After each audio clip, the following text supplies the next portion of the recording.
স্বাগতম বন্ধুরা। ভাবুন তো, একটা ছোট্ট গ্যারেজ, ভাঙা দরজার উপর বানানো এক টেবিল, আর এক তরুণ যার মাথায় শুধু একটাই স্বপ্ন, ইন্টারনেট দিয়ে পৃথিবী বদলে ফেলা। তখন কেউ বিশ্বাস করত না অনলাইনে বই কেনা সম্ভব, কিন্তু সেই স্বপ্ন আজ হয়ে গেছে বিশ্বের সবচেয়ে বড় অনলাইন সাম্রাজ্য। এই তরুণ আর কেউ নন, তিনি হলেন জেফ বেজস। আজ আমরা জানব কিভাবে এক সাধারণ পরিবার থেকে উঠে এসে ঝুঁকি নিয়ে এক গ্যারেজ থেকে শুরু করে তিনি গড়ে তুললেন অ্যামাজন, আর হয়ে উঠলেন বিশ্বের সবচেয়ে ধনী মানুষের একজন। গল্পটা শুনলে আপনি বুঝবেন, স্বপ্ন যদি বড় হয় আর মন যদি অটল থাকে, তবে অসম্ভব কিছু নেই। তাহলে চলুন শুরু করি। জেফ বেজস জন্মগ্রহণ করেছিলেন ১৯৬৪ সালের ১২ই জানুয়ারি নিউ মেক্সিকোর আলবুকার্কিতে, খুব অল্প বয়সী এক মায়ের ঘরে। তার মা তখন মাত্র ১৭ বছরের এক তরুণী, যিনি একাই সন্তানের দায়িত্ব নিয়েছিলেন। পরবর্তীতে তিনি বিয়ে করেন কিউবান অভিবাসী মিগুয়েল বা মাইক বেজসকে, যিনি জেফকে দত্তক নেন। ছোটবেলা থেকেই জেফ ছিলেন প্রচণ্ড কৌতূহলী। হাতে স্ক্রুড্রাইভার নিয়ে খেলনা খুলে আবার জোড়া লাগাতেন, ঘরে ঘরে ছোটখাটো যন্ত্রপাতি বানাতেন। পরিবারের কাছে তিনি ছিলেন অসাধারণ বুদ্ধিমান, কিন্তু একই সঙ্গে স্বপ্নবাজ। কিশোর বয়সে গ্রীষ্মকালীন ছুটিতে তিনি কাজ করেছিলেন ম্যাকডোনাল্ডসে, যেখানে ঘণ্টায় $2.69 আয় হতো।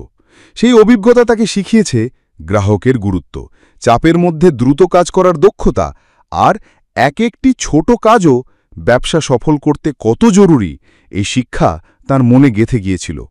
স্কুলে ছিলেন মেধাবী, বিশ্ববিদ্যালয়ে ভর্তি হলেন প্রিন্সটনে। কম্পিউটার সায়েন্স আর ইলেকট্রিক্যাল ইঞ্জিনিয়ারিংয়ে ডিগ্রি সম্পন্ন করলেন ১৯৮৬ সালে। এরপর তিনি ওয়াল স্ট্রিটে চাকরি নিলেন, একের পর এক বড় কোম্পানিতে কাজ করে অবশেষে ডিই শ নামের এক বিখ্যাত হেজ ফান্ডে সিনিয়র ভাইস প্রেসিডেন্ট হলেন।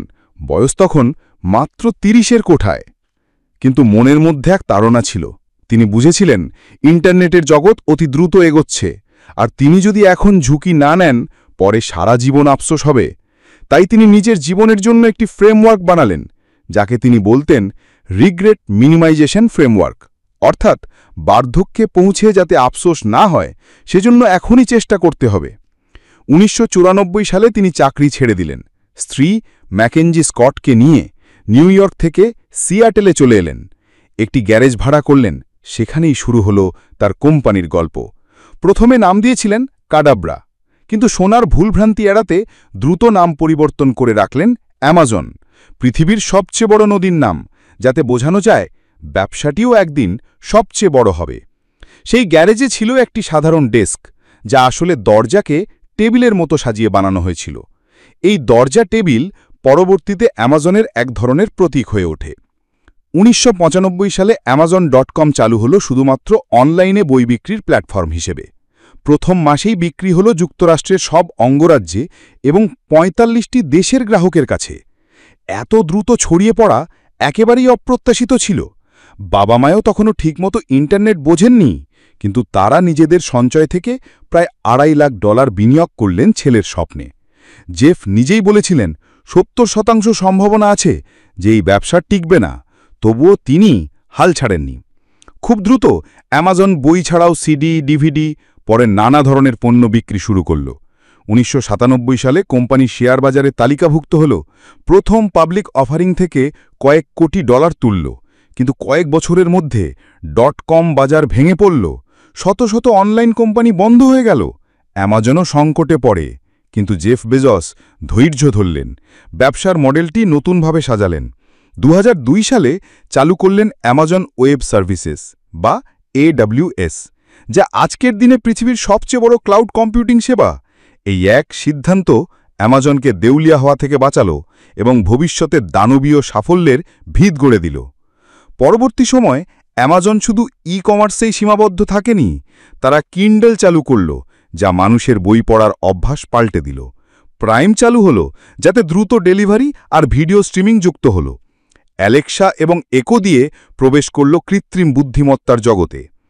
একই সময়ে জেফ বেজস নিজের আরেকটি শৈশবের স্বপ্ন পূরণের উদ্যোগ নিলেন, মহাকাশ ভ্রমণ।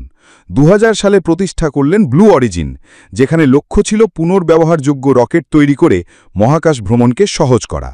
পরে নিউ শেফারেট আর নিউ গ্লেন নামের রকেট তৈরি হলো, যেগুলো একাধিকবার সফলভাবে মহাকাশে উড়ে আবার মাটিতে ফিরে আসতে পেরেছে।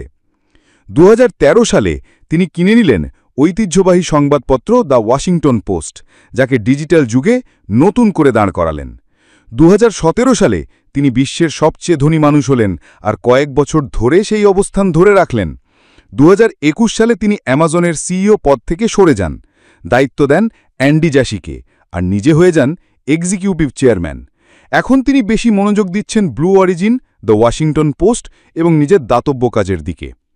আজকের দিনে অ্যামাজন বিশ্বের সবচেয়ে বড় অনলাইন খুচরো বিক্রেতা, আর জেফ বেজোসের ব্যক্তিগত সম্পদ কয়েক শত বিলিয়ন ডলার।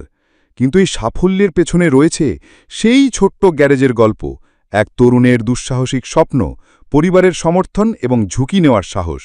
তিনি প্রমাণ করেছেন একটি সাধারণ আধর, সঠিক সময়ে সঠিক সিদ্ধান্ত আর অদম্য পরিশ্রম একজন মানুষকে গ্যারেজ থেকে শুরু করে বিশ্বজয়ের মঞ্চে নিয়ে যেতে পারে। বন্ধুরা, জেফ বেজোসের গল্প আমাদের শেখায় শুরু কোথায় হলো সেটা গুরুত্বপূর্ণ নয়, গুরুত্বপূর্ণ হলো আপনি থামছেন না কি এগিয়ে যাচ্ছেন। একটা গ্যারেজ থেকে শুরু করা সেই ছেলেটাই আজ ই-কমার্স, ক্লাউড, এমনকি মহাকাশ জয়ের পথে নাম লিখিয়েছে। তাই স্বপ্ন দেখুন, ব্যর্থতাকে ভয় পাবেন না, আর বিশ্বাস রাখুন নিজের পরিশ্রমে। হয়তো আপনার ছোট্ট আইডিয়াই একদিন বদলে দেবে পুরো পৃথিবী। এই ভিডিও যদি ভালো লেগে থাকে তাহলে অবশ্যই শেয়ার করুন আর আমাদের চ্যানেল সাবস্ক্রাইব করে পাশে থাকুন। ধন্যবাদ।